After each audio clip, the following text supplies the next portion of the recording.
Hay algo que me he estado preguntando durante muchos años. Sinceramente, algo que me llamaba mucho la atención con todos los conflictos que existen, ya sean personales, internacionales, entre países, entre personas, entre animales, es cómo la comunicación lograría romper esa barrera del conflicto y, lógicamente y con sentido común, llegar a un acuerdo. Es difícil pensar que de la noche a la mañana un grupo en contra de otros se pueden poner de acuerdo hablando. Pero hay algo dentro de nosotros, como humanos, que nos permite imaginarnos que eso es una opción viable. Creo que todos tenemos ese sentido común y que tiene que haber una forma de explotarlo. Entonces se me ocurrió una idea de analizar un poco sobre la comunicación y cómo es el lenguaje y qué consecuencias tiene a la hora de comunicarnos, de dónde surgen esos problemas y cuál es la mejor forma de evitarlo. Entonces nos tenemos que hacer la siguiente pregunta: ¿cómo algo tan complejo y tan extenso como es la comunicación verbal entre los humanos causa tantos problemas? ¿Dónde se origina este inconveniente? Primero tenemos que entender un poco qué es el lenguaje. El lenguaje es una de las formas de comunicación más complejas, para no decir la más compleja, creada por los seres vivos. En este caso, nosotros, los seres humanos. Tal vez, si los aliens son reales, como se han dicho recientemente en la televisión estadounidense, tienen otra forma de comunicarse, pero el lenguaje es la que nosotros caracterizamos. Si bien es algo muy obvio lo que estoy afirmando, existen claramente varios mecanismos de cómo esto llegó a ser algo tan complejo. ¿Qué es el lenguaje? Es literalmente la asociación de sonidos con experiencias u objetos. También se pueden asociar incluso a emociones. Y la mayoría de las palabras que nosotros usamos forman parte de nuestra imaginación. Entonces es como un conjunto de personas se imagina un sonido en común para asignarle determinado significado. Mucho palabrerío, muy complejo lo que estoy diciendo, pero justamente esta imaginación colectiva es lo que nos sostiene este lenguaje. Si no, no podríamos tener conceptos tan abstractos como filosofía, como estado, entre otros. Entonces es justamente esta complejidad en el lenguaje la que nos permite tanto expresarnos, así como entender lo que la otra persona está queriendo decir y está queriendo que nosotros integremos en nuestro conocimiento. Es sabido de que la mayoría de los seres humanos tenemos la habilidad de adquirir este lenguaje desde que nacemos, y a los 2-3 años ya estamos diciendo palabras bastante complejas para lo que es la comunicación de un ser vivo. Hambre, sed, sueño, baño y un montón de conceptos que tienen atado un montón de cosas más, que si vamos por ejemplo a algún animal como un perro, podemos interpretarlos, pero al no ser tan explícito lo que están diciendo, no podemos actuar en consecuencia. Pero esta complejidad lo que agrega es un determinante más al asunto, que es explicarnos realmente específico qué es lo que queremos lograr. O decir, es muy común que a la hora de comunicarnos con el resto de las personas no tengamos en cuenta un aspecto fundamental, que es la base del conocimiento mutuo. Es decir, si yo le quiero expresar algo a otra persona, o comunicar o explicar, tenemos que encontrar un medio en el que ambos sepamos la misma cantidad de información al respecto de lo que nos estamos comunicando. Es muy probable que la otra persona tenga distintas formas de asumir o interpretar determinados sentimientos. Por ejemplo, si nosotros nos olvidamos de hacer algo y la otra persona esperaba que nosotros lo hagamos, ahí hubo un gran problema de comunicación.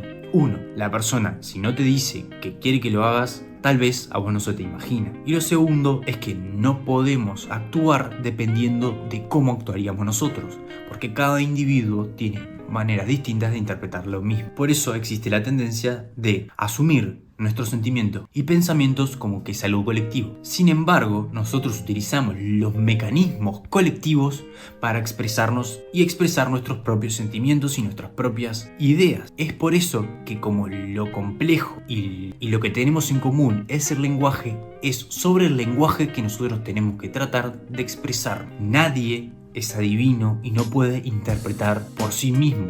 Lo que puede es sacar conclusiones al respecto de determinadas acciones del otro. Si yo hago así, claramente estoy enojado. Pero si mi reacción no es esa y es algo más complejo como nuestro idioma, de decir, bueno, haz lo que quieras, tal vez la entonación o mi comunicación corporal no fue la adecuada para hacerle interpretar al otro que estoy enojado. Esto es un ejemplo muy tonto, pero suele pasar en las relaciones humanas de no saber interpretar bien lo que la otra persona está transitando. Así como lo contrario, puede ser que uno no sepa explicar lo que uno mismo esté queriendo decir o expresar. Entonces podemos concluir en primera etapa que el principal problema es la falta de comunicación y no el exceso. Pero vamos a detenernos un poco más en estos dos aspectos. ¿Cuál es el principal problema de la falta de comunicación? Como vimos antes, esta falta de comunicación puede traer problemas entre los individuos. Hay veces que los problemas son sencillos, como por ejemplo un simple enojo o una simple reacción indebida, pero otras veces que puede traer faltas incluso más graves. Imaginémonos que la orden que le da alguien en una planta nuclear a su empleado es fallada y no es bien interpretada por él mismo. Imaginémonos a Homero Simpson apretando un botón equivocado. Pica todos los botones hasta que te dejen ir.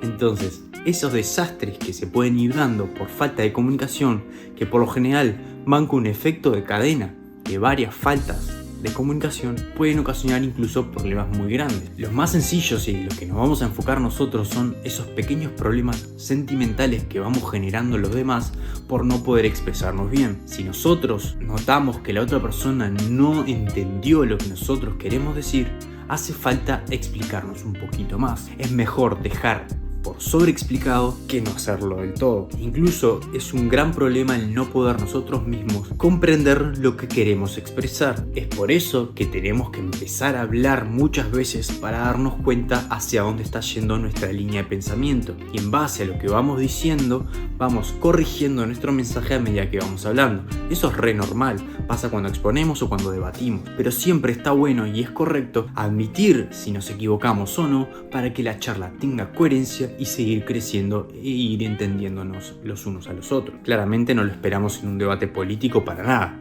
pero esos son otros temas que juegan otro papel en la sociedad. Las órdenes que damos, por ejemplo, tienen que ser muy concisas y muy claras para que la otra persona pueda llegar a interpretar lo que nosotros verdaderamente queremos que haga, sobre todo en el ambiente laboral. Si yo te pido un mail a tal hora y a tal fecha, es mucho más factible que vos lo cumplas a que yo te diga necesito el mail para el lunes, porque el lunes es muy amplio, tiene 24 horas en el que el tiempo es bastante continuo y realmente no nos da una certeza de cumplimiento de esa orden. Por ende, si nosotros somos más específicos con la orden que estamos dando, por más que sonemos cansinos, podemos generar un mejor resultado de lo que estamos queriendo. Otro ejemplo son los mensajes de texto. ¿Qué pasa con el mensaje de texto? Despersonifica la comunicación humana. Es decir, al hacerlo a través de una pantalla y no ver las reacciones reales en tiempo real de lo que la persona está queriendo decir, por lo general llevan a no entender específicamente qué es lo que quiso decir. Por lo tanto, tenemos que preguntar, y no es malo preguntar, qué quisiste decir con esto, para sí asegurarnos de que la otra persona y yo nos estamos comunicando de una manera acertada. Cualquiera que estudió comunicación o se acuerda de lo que vieron en el secundaria sobre el lenguaje, está el emisor, el receptor, el mensaje y la codificación del mismo. Muchas veces el mensaje se pierde porque no somos tan claros y porque hay una barrera muy importante cuando estamos hablando por un celular, que es que no vemos a la otra persona. El lenguaje se creó para poder descifrar mucho mejor estas interacciones humanas. Por lo tanto, si no hay interacción humana, hay que ser mucho más específico a la hora de comunicarnos. Porque si hay algo que es muy importante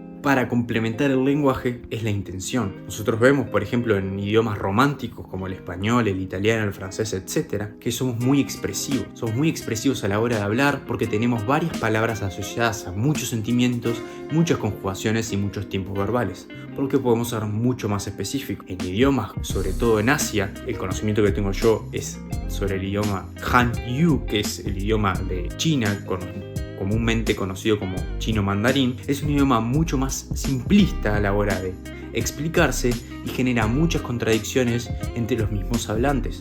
Es muy normal, si no me creen pregunten, a alguien de origen chino, como que tengo de lengua nativa el chino mandarín, le cueste muchísimo más entablar una conversación con alguien porque tiene que estar todo el tiempo pidiendo explicaciones de lo que verdaderamente quiso decir. Y esto es algo muy común en China, por ejemplo. Por lo que voy a recalcar de nuevo que el idioma no solamente son palabras, sino que son expresiones. Bueno, pero ya vimos que su explicar las cosas tiene una parte muy negativa, digamos, que es el hecho de no poder hacernos entender. ¿Qué pasa cuando sobreexplicamos las cosas? ¿Qué efectos tenemos en los demás? Y ahí un poco comenzamos el debate de que a veces sobreexplicar es un poco cansino. La otra persona puede ya entender de primera mano lo que quisiste decir, y si nosotros sobreexplicamos, la comunicación puede llegar a ser contraproducente. Pero justamente acá está en el ida y vuelta y de ambos ser conscientes de que como el lenguaje muchas veces no se puede interpretar de la misma manera, el ser muy específico al principio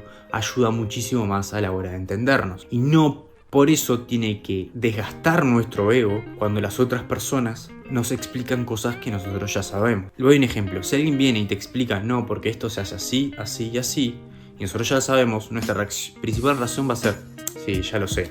Es re común que sentamos que nos están explicando algo que ya sabemos y sentirnos como que es obvio lo que nos están comunicando. Pero muchas veces no lo es. No para todo el mundo son obvias las mismas cosas. Y esos son uno de los principales detonantes de los problemas de la comunicación. Por ende, si yo es la primera vez que te estoy dando una orden, que no tiene por qué ser un jefe, una orden es pedirte que hagas algo, y te sobreexplico algo que tal vez ya sabías, como primera instancia lo mejor que puedes hacer es quedarte callado y escuchar, porque tal vez hay una parte del procedimiento que no la haces de la manera correcta y que por siempre haberlo hecho de una forma te estás perdiendo de algo. Por lo tanto, no nos cuesta nada la primera vez sentarnos y escuchar. Si esto sale algo repetitivo, claramente se puede comunicarle a la otra persona: esto, ya lo tengo claro, no me lo expliques más, así no perdemos el tiempo.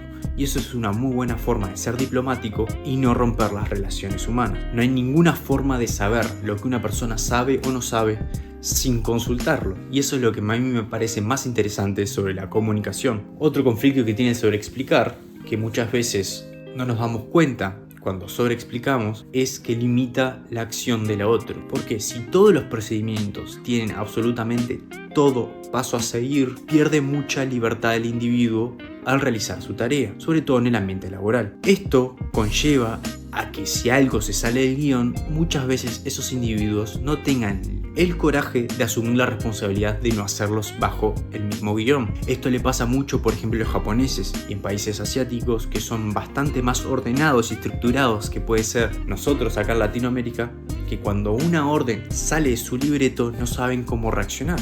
Esto es porque se limitaron las acciones individuales de las personas al poner tantas reglas. Por eso las órdenes tienen que ser, desde mi punto de vista, para que sean más eficientes, apropiadas por los individuos que las van a realizar, para poder tener un flujo mucho más eficiente a la hora de realizar tareas. Una vez terminado esta exposición sobre la sobreexplicación y la subexplicación, me hace plantearme muchas veces este debate que tenemos, ¿no? Sobre cómo nos comunicamos con los demás y cómo los demás nos toman por realmente lo que decimos. Y en verdad no nos cuesta nada expresarnos y decir todas las cosas que queremos decir. No nos cuesta nada en términos lógicos, digamos. Claramente ahí entra en papel y juego vergüenzas, situaciones de qué pensará el otro sobre lo que yo pienso, etc. Y eso no está en juego. Yo simplemente quiero traer al debate que si nosotros nos ponemos a pensar lógicamente, muchos, pero demasiados errores se podrían haber corregido antes o se pueden corregir ahora simplemente comunicándonos. Espero que les haya gustado este video, espero una reflexión en los comentarios. Si les gustó, suscríbanse, déjenme un comentario de lo que quieran y nos vemos en el próximo. Chao.